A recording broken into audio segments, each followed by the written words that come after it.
पाकिस्तान तहरीक इंसाफ एक बार फिर से इस खदशे का इजहार कर रही है कि बानी पीटीआई जो है उनकी जिंदगी को खतरात लाहक हैं और इस मामले पर सुप्रीम कोर्ट से वो रुजू करने जा रहे हैं। और एक बार फिर से हम देख रहे हैं कि फर्द वाहिद का जो तस्करा है वो बार बार तहरीक इंसाफ की जानिब से किया जा रहा है। क्या वजूहात समझते हैं आप, एक गैप के बाद दोबारा सिलसिला शुरू होना ही है? I think it's basically playing to the gallery। और मैं एक छोटा सा एनेक्डोट बताता हूँ कि जब बिनाल मरसूस पाकिस्तान ने लॉन्च किया उससे पहले हम लोग जाते हैं भारतीय मीडिया से, तो अभी उनकी वीडियोस हैं, उनके जर्नलिस्ट भी थे और उनके ब्रिगेडियर्स भी थे रिटायर्ड। दे वर सेइंग कि जी जब हम हमला करेंगे ब्रिगेडियर साहब तो 3 एंटिटीज आप पे हमला करेंगे, एक थी टीटीपी, एक BLA and then they mention PTI. अच्छा, उसमें आपने देखा एक खबर आई थी कि खुदा ना खास्ता PTI chairman and this not जो ये फैक्ट है, ये this happened I was sitting in a programme public TV पे और उसमें उन्होंने कहा जी खुदा ना खास्ता ज्यादती नॉल। तो ये मेरे ख्याल में देखें जो आई वुड से कि पीटीआई है तो नाउ लुक एट इट के why they are so popular in India. ये रोजाना का चूरन भेजना देखें, अभी पाकिस्तान आफ्टर 10th में is a very different Pakistan. Look at the stretcher जो पाकिस्तान का इंटरनेशनली हुआ है। बाकी बहुत उम्मीदें थी आई थिंक ट्रंप की इनॉग्रेशन से लेके और मैंने उस वक्त भी कमेंट किया था कि यार जून तक तो ट्रंप को होश नहीं आना, 5-6 बड़े उसके अलग से इश्यूज हैं, तो मतलब बानी पीटीआई तक कहाँ बात पहुंचेगी। ये to deal with Pakistan as a state और वही हो रहा है। इसी के से बाकी ममालिक हैं और फिर एक फेक आई थिंक नैरेटिव था कि जी absolutely not and that.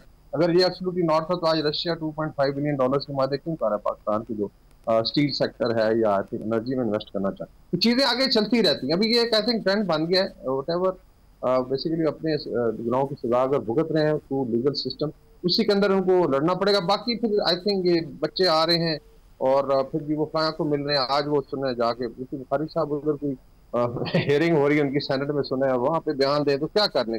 Basically I would say unfortunately जो बाहर बैठा हुआ group it has a different, मैं तो कहते हैं गोल्ड स्मिथ बेसिकली का एक फिटा हुआ प्रोग्राम जो फेल हो गया within Pakistan. Definitely honour it's a party और इसकी पॉपुलैरिटी है, लेकिन I think they should start now behaving like a mature party. और डेवलपमेंट पे सर ये तो बात हम अरसे दराज से करते आ रहे हैं और हमेशा मौजू में बहस ये बात रहती है कि एक पॉलिटिकल पार्टी की तरह अच्छे बच्चों की तरह बिहेव करना चाहिए पाकिस्तान तहरीक इंसाफ को। पर राजा साहब क्या देख रहे हैं आप, अंदरूनी मामला एक जानिब पाकिस्तान तहरीक इंसाफ के खराब हैं, फिर एक जानिब फिर से ये सदाएं आ रही हैं कि जी उनकी जान को भी खतरा है। और इस सारी सूरत हाल में जो तहरीक का ऐलान किया तहरीक इंसाफ ने, गो हमने ये भी देखा कि माजी की तमाम जो तहरीक थी वो नाकाम रही हैं, क्या फ्यूचर देखते हैं आप?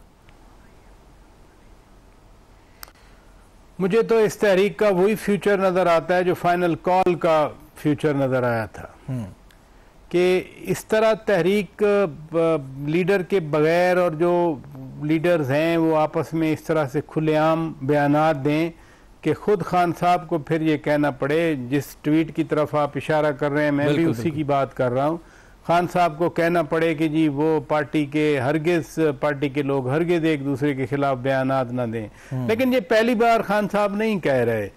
आपको याद है बाहर वो एक दिन थप्पड़ भी मारा गया था अडयाला जेल के बाहर, ऐसे ही है, और खान साहब ने खुद रफा दफा करवाया था, लेकिन उसके बावजूद बयानात शुरू हो गए।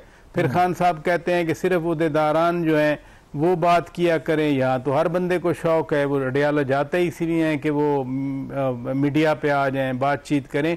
तो इख्तलाफात तो अपनी जगह पे रहते हैं। अब कुछ पीटीआई के लोग डिफेंड भी करते हैं कि हम एक बड़ी पार्टी हैं, हम जमहूरी पार्टी हैं, इख्तलाफात राय होता है। अगर ये बात है तो फिर खान साहब को ट्वीट में नहीं लिखना चाहिए। लिहाजा तहरीक जो है वो अब तो बिल्कुल ठीक है सर, माजरत मुझे आपको काटना पड़ेगा, लेकिन बॉटम लाइन ये है कि तहरीक इंसाफ का जो तहरीक किया है वो आपको नाकाम दिखाई देती है। बहुत शुक्रिया, हमारा पैनल हमारे साथ मौजूद है। नाज़रीन, प्रोग्राम का वक्त खत्म हो चाहता है, इजाजत दीजिए, अल्लाह हाफिज।